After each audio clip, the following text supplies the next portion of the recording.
नमस्कार, भारत अपडेट देख रहे हैं आप। मैं हूं आपके साथ सपना दीपक मदेशिया। बुलेटिन का आगाज करेंगे बड़ी खबर के साथ और इस वक्त की बड़ी खबर आप तक पहुंचा दें। उद्धव ठाकरे की पार्टी में बगावत की खबर सामने आ रही है। जी हां, उद्धव ठाकरे की पार्टी में बगावत की बड़ी खबर। शिवसेना यूबीटी के 9 में से 6 सांसद बागी। सूत्रों के हवाले से ये बड़ी जानकारी, जहां थोड़ी ही देर में बागी सांसदों की दिल्ली में बैठक होगी। बैठक में एकनाथ शिंदे भी शामिल होंगे। बैठक के बाद स्पीकर से मिलेंगे बागी सांसद। तो सूत्रों के हवाले से ये बड़ी जानकारी आप तक पहुंचा रही हैं, जहां महाराष्ट्र की राजनीति में एक बार फिर से बड़ा उलटफेर देखने को मिल रहा है। जहां उद्धव ठाकरे गुट के 9 में से 6 लोकसभा सांसद बगावत के मूड में हैं और ये बाकी सांसद दिल्ली पहुंच चुके हैं। बड़ी जानकारी, जहां मुख्यमंत्री एकनाथ शिंदे के साथ उनकी एक बैठक होने की संभावना है, जिसके बाद वे औपचारिक रूप से लोकसभा अध्यक्ष से मुलाकात भी करेंगे। तो बगावत की आंच महाराष्ट्र में एक बार फिर से देखने को मिल रही है। बागी सांसद दिल्ली में बैठक कर रहे हैं, जिसमें एकनाथ शिंदे और उनके बेटे श्रीकांत शिंदे की शामिल होने की उम्मीद जताई जा रही है। सूत्रों के हवाले से ये बड़ी जानकारी आप तक पहुंचा रहे हैं।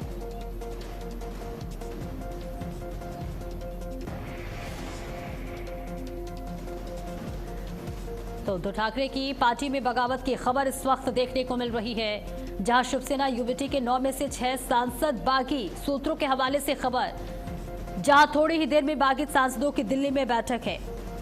और देखिए, टूट को रोकने के लिए उद्धव गुट ने सांसदों को व्हीप जारी किया है और अध्यक्ष ओम बिरला को पत्र लिखकर किसी भी अलग गुट या फिर विलय को मान्यता ना देने की अपील की है। और इसके साथ ये घटनाक्रम शिवसेना के स्थापना दिवस के ठीक पहले हो रहा है, जिससे उद्धव ठाकरे के सामने बड़ा राजनीतिक संकट खड़ा हो गया है। तो महाराष्ट्र की राजनीति में एक बार फिर से उलटफेर देखने को मिल रहा है, जहां उद्धव ठाकरे गुट के 9 में से 6 लोकसभा सांसद बगावत के मूड में हैं। जहां ये बाकी सांसद दिल्ली पहुंच चुके हैं और मुख्यमंत्री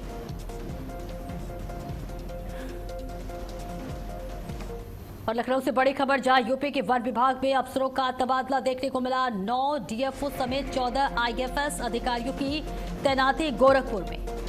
बड़ी जानकारी, जहां वाराणसी और सहारनपुर के साथ साथ गोरखपुर, उन्नाव डीएफओ बदले गए हैं। कानपुर में तैनात डीएफओ दिव्या को जौनपुर भेजा गया। विकास यादव को झांसी वन प्रभाग में तैनात किया गया है। आरुषि मिश्रा को कैमूर वन्य जीव प्रभाग की जिम्मेदारी दी गई है। मिर्जापुर भेजा गया और इसके साथ ही शुभम सिंह को गोरखपुर की जिम्मेदारी मिली। तो वाराणसी की डीएफओ स्वाति को उन्नाव भेजा गया। निधि चौहान को वाराणसी का डीएफओ बनाया गया है। तो बड़ी जानकारी, जहां विकास यादव को झांसी वन प्रभाग में तैनात किया गया है। आरुषि मिश्रा को कैमूर वन्य जीव प्रभाग मिर्जापुर भेजा गया है। शुभम सिंह को गोरखपुर की जिम्मेदारी मिली है। इसके साथ ही तमाम वो नाम जो आपकी टीवी स्क्रीन पर हम लगातार फ्लैश कर रहे हैं। वाराणसी की डीएफओ स्वाति को उन्नाव भेजा गया है। निधि चौहान को वाराणसी का डीएफओ बनाया गया है और एक अब नई जिम्मेदारी के साथ कामों का निर्वहन करेंगे। ये बड़ी जानकारी, उत्तर प्रदेश के वन विभाग में अफसरों का ये बड़ा तबादला हुआ है। 9 डीएफओ समेत 14 आईएफएस अधिकारियों की तैनाती हुई है।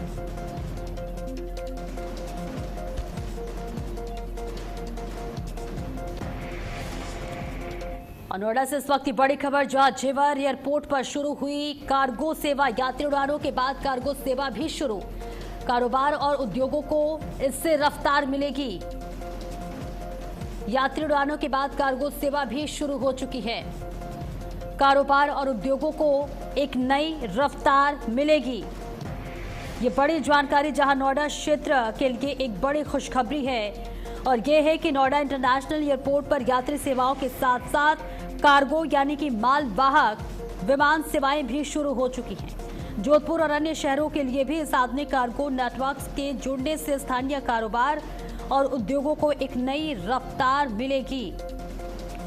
तो जेवर स्थित नोएडा एयरपोर्ट से पहला कार्गो विमान सफलतापूर्वक उड़ान भर चुका है और ऐसे में बताया जा रहा है कि 1 जुलाई से इस एयरपोर्ट से सभी नियमित कार्गो सेवाएं उपलब्ध हो गई।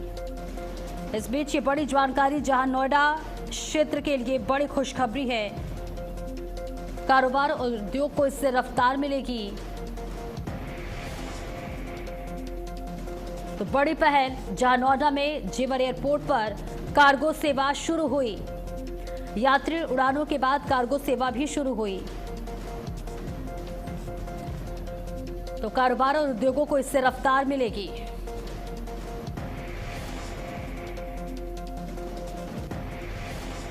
हरदोई से बड़ी खबर, जहां पुलिस विभाग में बड़ा फेरबदल देखने को मिला है। सांडी थाना प्रभारी बसंत राम कुशवाहा पुलिस लाइन भेजे गए हैं। निरीक्षक समर बहादुर सिंह बने सांडी के नए प्रभारी। कई दारोगाओं के भी थानों और चौकियों में तबादले हुए हैं। सभी कर्मियों को तत्काल नए स्थान पर कार्यभार संभालने के निर्देश दिए गए हैं।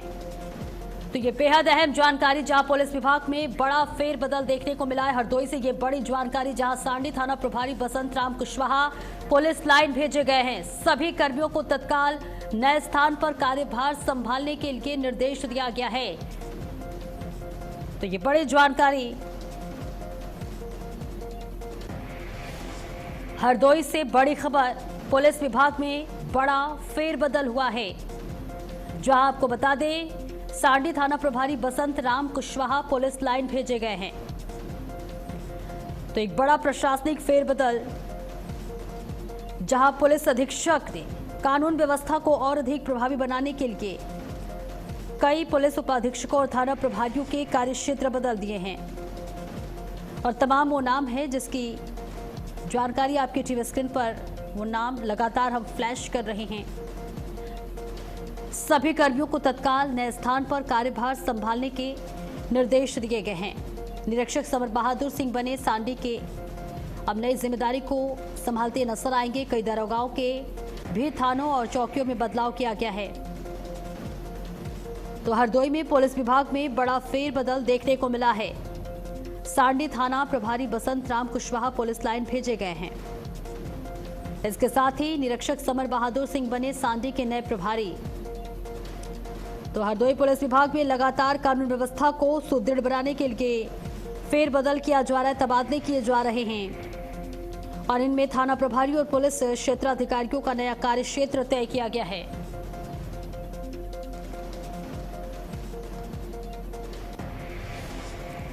रायपुर से बड़ी खबर, जहां मादक पदार्थों के खिलाफ प्रशासन की बड़ी कार्रवाई। करोड़ों रुपए के नशीले पदार्थ किए गए नष्ट। करीब 7 करोड़ की ड्रग्स का नष्टीकरण किया गया है। 800 किलो से ज्यादा का गांजा भी नष्ट किया गया है।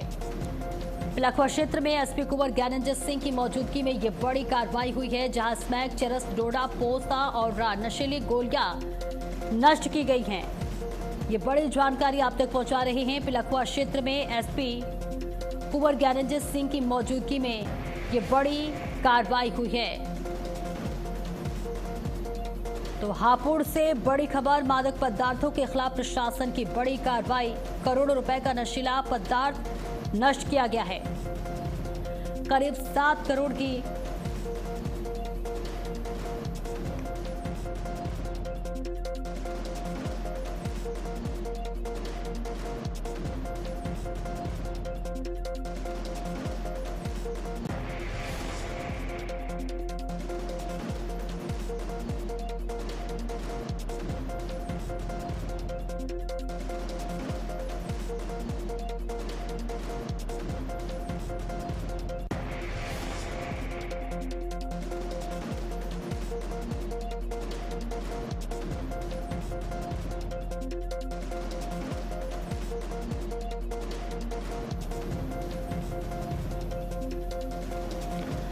तो देखिए, एक बार फिर से इस तरह की कार्रवाई लगातार देखने को मिल रही है। जहां हापुड़ में पुलिस ने ऑपरेशन दहन अभियान के तहत बड़ी कार्रवाई की है। 7 करोड़ रुपए मूल्य के मादक पदार्थ नष्ट किए गए हैं। विभिन्न थानों में एनडीपीएस एक्ट के तहत जब्त किए गए इन मादक पदार्थों का विनिष्टीकरण जिला स्तरीय ड्रग डिस्पोजल कमेटी की निगरानी में किया गया।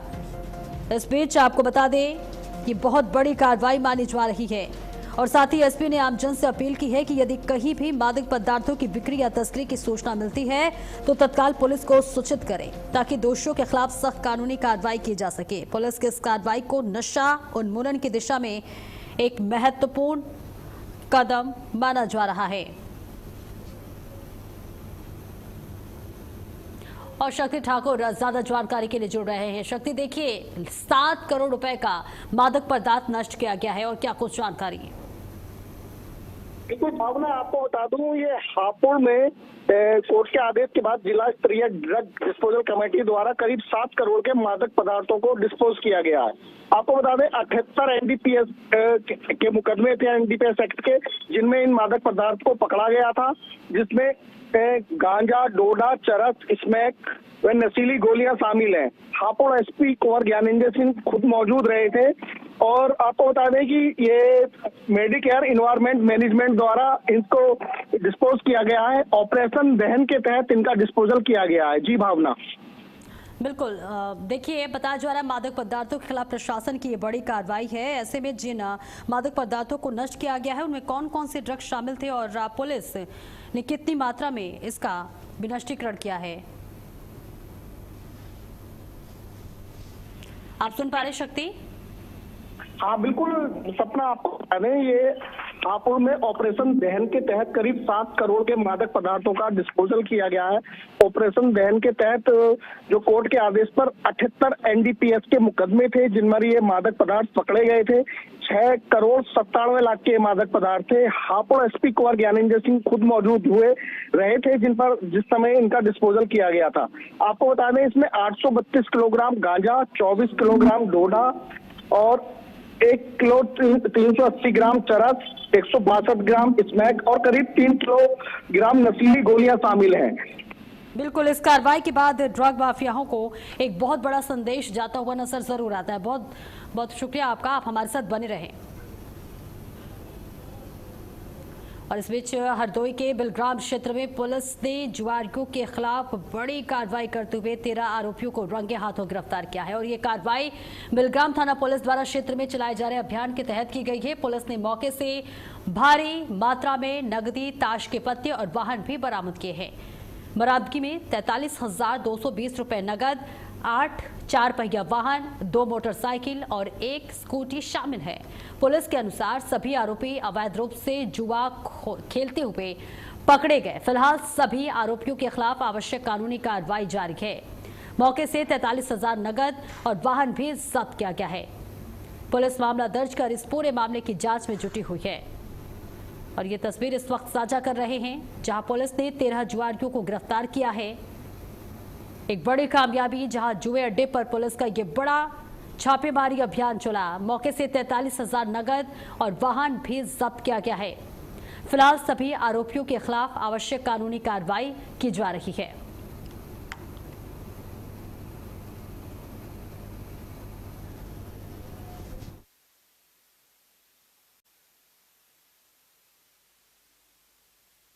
सर्किल बिलग्राम अंतर्गत कई जनपदों के व्यक्तियों द्वारा जुआ खेलने की सूचना प्राप्त हुई थी। प्राप्त सूचना पर आज बिलग्राम पुलिस द्वारा कुल 13 व्यक्तियों को गिरफ्तार किया गया है, जो जनपद कन्नौज, जनपद फर्रुखाबाद, जनपद मैनपुरी, जनपद औरैया तथा हरदोई जनपद से संबंधित हैं। इनके पास से कुल 8 लग्जरी 4 पहिया वाहन, 3 2 पहिया वाहन, लगभग 43,000 रुपये बरामद हुए हैं। इनके विरुद्ध जुआ अधिनियम में अभियोग पंजीकृत किया गया है।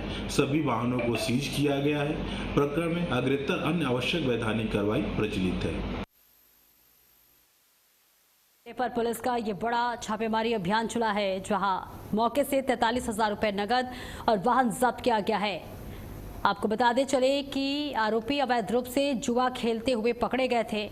फिलहाल सभी आरोपियों के खिलाफ आवश्यक कानूनी कार्रवाई की जा रही है। लेकिन इस बीच जुआ अड्डे पर पुलिस का ये छापा पड़ा है और एक सख्त संदेश उन तमाम जुआरियों को जो इस तरह के कृत्य को अंजाम देते हैं। पुलिस पूरे मामले में जांच पड़ताल कर रही है।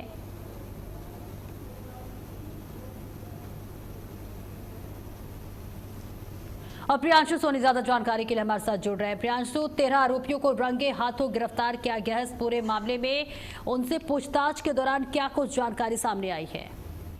जी, आपको बता दें सपना, बिलग्राम पुलिस की बड़ी कार्रवाई हाथ लगी है। इसमें जुआ खेलते हुए 13 आरोपियों को गिरफ्तार किया गया है। इनके पास से नकदी समेत 8 गाड़ियां, 2 बाइक और 1 स्कूटी सहित 43,200 रुपए बरामद किए गए हैं।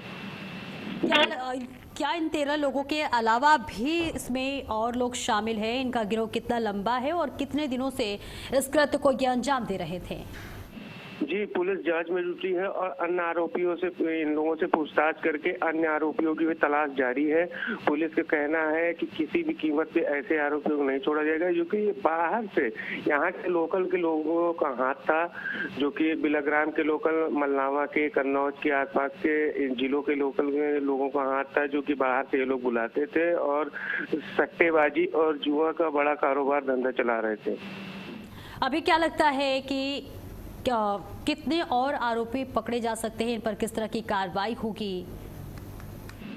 जी, अभी पुलिस जांच में जुटी है, पुलिस इनसे पूछताछ कर रही और कितने लोग हैं और क्या ये आसपास के जिले से हैं या अन्य स्टेट से भी लोग इनके पास जुड़े हुए हैं, पूरी पूछताछ जारी है इनसे भी। कब से ये इन गोरख धंधों में शामिल थे, कब से इस कृत्य को अंजाम दे रहे थे, ऐसी कोई जानकारी सामने आई हो? जी, ये काफी दिनों से इनके ऊपर, देखिए आपको बता दे, ये मान के चलिए कई वर्षों से इनका ये गोरख धंधा चल रहा था, जो कि सट्टेबाजी और जुआ के रूप में कर रहे थे। जहाँ तक देखा जाए, इससे पहले भी इनके खिलाफ कई मुकदमे, ऐसे आपराधिक मुकदमे दर्ज हुए हैं। बिल्कुल, बहुत बहुत शुक्रिया प्रियांशु आपका इस महत्वपूर्ण जानकारी के लिए। और वाराणसी से इस वक्त की बड़ी खबर आप तक पहुंचा दे। काशी में 992 साल पुरानी मस्जिद को हटाने का नोटिस दिया गया है। मस्जिद कमेटी और लोगों में आक्रोश है। रेलवे जमीन विवाद में कोर्ट का ये बड़ा फैसला सामने आया है। कोर्ट ने दिया रेलवे के पक्ष में बड़ा फैसला। मस्जिद खाली करने का अल्टीमेटम 20 जून तक जारी। नोटिस के बाद इलाके में तनाव का माहौल देखा जा रहा है।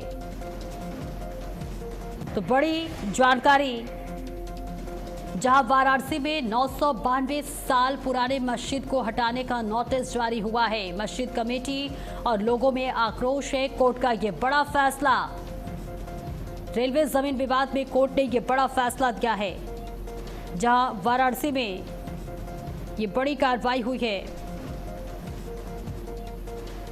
नोटिस के बाद इलाके में इस वक्त तनाव का माहौल देखा जा रहा है। रेलवे ने 20 जून तक अल्टीमेटम दिया है, जहां मस्जिद को खाली करने का अल्टीमेटम 20 जून तक जारी है।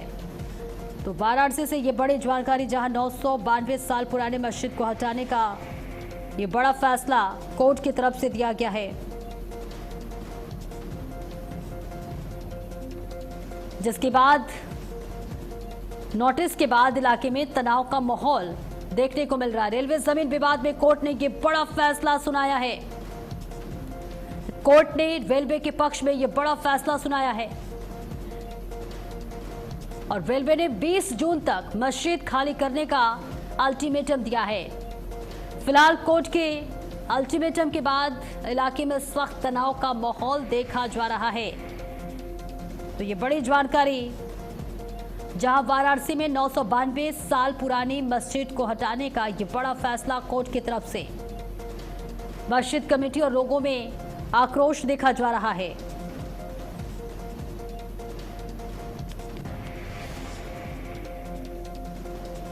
और प्रवीण चौबे ज्यादा जानकारी के लिए जुड़े। प्रवीण, 992 साल पुरानी मस्जिद को हटाने का ये बड़ा फैसला कोर्ट की तरफ से, अभी क्या माहौल है?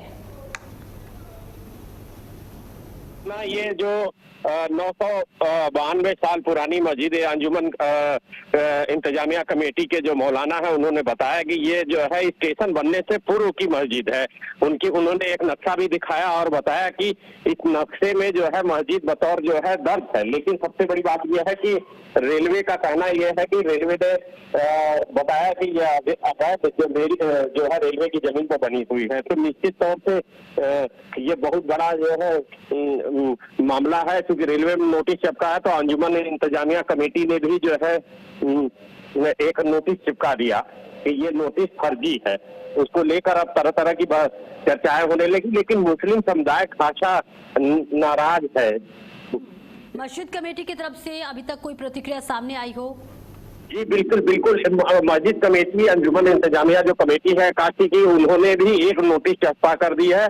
उन्होंने रेलवे की नोटिस को ही फर्जी बता दिया है और उनका कहना है कि ये जो नोटिस जारी हुई है, इस पर किसी अधिकारी का हस्ताक्षर नहीं है, यह फर्जी नोटिस है। और हमारी जो मस्जिद है वो रेलवे से पहले की मस्जिद है। हमारे नक्शे में जो कहा जाए तो काशी का नक्शा है, वो भी उन्होंने एक दिखाते हुए बताया कि इस तरह की जो कहा जाए तो ये हमारे नक्शे में दर्ज है। उसके बाद काशी रेलवे स्टेशन बना है, उन्होंने पुराना एक नक्शा दिखाते हुए इस तरह। लेकिन रेलवे का कहना है कि अवैध मस्जिद है जो काशी रेलवे स्टेशन बन रहा है, विस्तारीकरण हो रहा है उसका, चूंकि आधुनिक, जब प्रधानमंत्री आए थे तो उसका शिलान्यास किया था उन्होंने, वो एक आधुनिक रेलवे स्टेशन के रूप में जो एयरपोर्ट की तरह जो है सेम दिखाई देगा, इस तरह से उसको बनाया जा रहा है। उसकी जद में आ रहा है और रेलवे में नोटिस चर्चा है, इसको लेकर तरह तरह की चर्चाएं हैं। लेकिन उन्होंने, मुस्लिम समुदाय ने एक चीज और ये भी कहा है कि यह माहौल बिगाड़ने का काम कर रही है भारतीय जनता पार्टी। उन्होंने सीधे भाजपा पर आरोप लगाया। लेकिन ये तो कोर्ट का फैसला है। ये बिल्कुल जब कहा गया कि कोर्ट का फैसला है तो उन्होंने कहा कि कोर्ट में कोई ऐसा फैसला नहीं आया है और कोर्ट में हम सिविल सूट में हम भी पार्टी हैं। अब चूंकि कोर्ट में जो पिटीशन है उसमें न्यायालय ने एक तक की कार्रवाई नहीं की है, अभी तक पिटीशन जो है लगातार चल रहा है और यह मस्जिद से संबंधित मामला नहीं है। जो वहाँ खाली जमीन है, ये मामला जो सिविल सूट का है वो उस पर है, न कि मस्जिद पर है। लेकिन रेलवे ने जो नोटिस जारी कर दी है उसको लेकर लगातार अगर कहा जाए तो एकदम माहौल काशी में गर्म है। बिल्कुल 20 जून तक का अल्टीमेटम दिया गया है और अगर मस्जिद नहीं हटती है तो रेलवे अगली क्या कार्रवाई कर सकता है? ये बिल्कुल देखा जाए तो इससे पहले भी राजघाट पर जो एक अवैध मस्जिद थी रेलवे के जमीन में, उसको रातों रात जमींदोज कर दिया जाए। जमींदोज करने के साथ साथ उसके मलबे को भी मात्र आधे घंटे में जो है हटा दिया गया। 5 जेसीबी लगातार बुलडोजर जो है कहा जाए तो, जो चूंकि उत्तर प्रदेश बुलडोजर कार्रवाई के लिए जाना जाता है, इसी वजह से लगातार बुलडोजर की कार्रवाई हुई। 14 मिनट में मस्जिद को जमींदोज कर दिया गया। उसके बाद आधे घंटे में मलबा भी हटा दिया गया। जब सुबह लोग नमाज अदा करने आए तो देखे कि मस्जिद ही गायब हो गई है। तो इस तरह की कोई कार्रवाई न प्रशासन करे, इसको लेकर मुस्लिम पक्ष भी कहीं न कहीं जो है सतर्क है। लेकिन प्रशासन भी पैनी नजर बनाया हुआ है क्योंकि माहौल बिगड़ने ना पाए, उसको लेकर लगातार अधिकारियों में ब्रीफिंग चल रही है। अधिकारी बैठक कर रहे हैं। चूंकि रेलवे का मामला है, सेंट्रल का मामला है, इसलिए सेंट्रल ने पुलिस फोर्स को जानकारी दे दी है। उसको लेकर लगातार काशी में किसी तरह का माहौल न बिगड़े मस्जिद को लेकर, उसको लगातार पुलिस प्रशासन निगरानी, गौरव बंसवाल डीसीपी काशी जोन उस पर नजर बनाए हुए हैं और लगातार जो है निगरानी कर रहे हैं कि किसी तरह का माहौल न बिगड़े। लेकिन मुस्लिम पक्ष जो है मस्जिद के अंदर में कहा जाए तो लोगों की एक तरह से ड्यूटी की तरह लगा दिया है कि 24 घंटे लोग शिफ्ट वाइज में रहेंगे मस्जिद में, देखते रहेंगे कि राजघाट की तरह जो मस्जिद रातों रात गायब हो गई थी उस तरह की घटना न घटे। बिल्कुल, आप देखिए इस पूरे मामले में क्या मस्जिद कमेटी रेलवे के दावे को चुनौती दे सकती है या कोई कानूनी कदम उठाने की तैयारी है? ऐसी कोई प्रतिक्रिया सामने आई हो? बिल्कुल उनका कहना है कि हम इसको चुनौती देंगे। जिस तरह से उनका कहना है कि हमारा पिटीशन ऑलरेडी पड़ा हुआ है, क्योंकि ये जो नोटिस आया है इसको हम चुनौती देंगे। इन्होंने हमारी मस्जिद को अवैध बताया है, जबकि हमारी मस्जिद से संबंधित मामला न्यायालय में नहीं है, भूमि से संबंधित है।